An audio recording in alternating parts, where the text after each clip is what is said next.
ഉസ്മാൻ ഇബ്നു അഫ്ഫാൻ റളിയല്ലാഹു അൻഹു ഇസ്ലാമിന്റെ മൂന്നാമത്തെ ഖലീഫയാണ്. നബി തങ്ങളുടെ രണ്ട് മകളെയും വിവാഹം ചെയ്ത സഹാബിയാണ്. ഹദീസിൽ വരുന്നുണ്ട് ദന്നൂറൈൻ, രണ്ട് പ്രകാശം ലഭിച്ച സഹാബി. ആദ്യം നബി തങ്ങൾ റുഖിയ റളിയല്ലാഹു അൻഹ വിവാഹം ചെയ്തു കൊടുത്തു. വഫാത്തായതിനു ശേഷം അടുത്ത മകൾ ഉമ്മു കുൽസുവിനെയും വിവാഹം ചെയ്തു കൊടുത്തു. എന്നിട്ട് നബി തങ്ങൾ പറയുകയുണ്ടായി, എനിക്ക് ഇനിയൊരു മകൾ ഉണ്ടെങ്കിൽ ഞാൻ ഉസ്മാനെ വിവാഹം ചെയ്തു കൊടുക്കുമായിരുന്നു.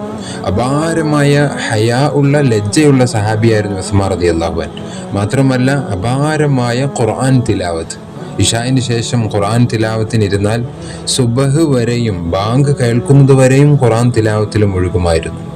ഉസ്മാൻ റളിയല്ലാഹു അൻഹു ഷഹീദാകുന്നതും ഖുർആൻ തിലാവത്ത് ചെയ്തുകൊണ്ടിരിക്കുന്ന സന്ദർഭത്തിലാണ് പിന്നിലൂടെ വന്ന് ആക്രമിക്കുന്നത്.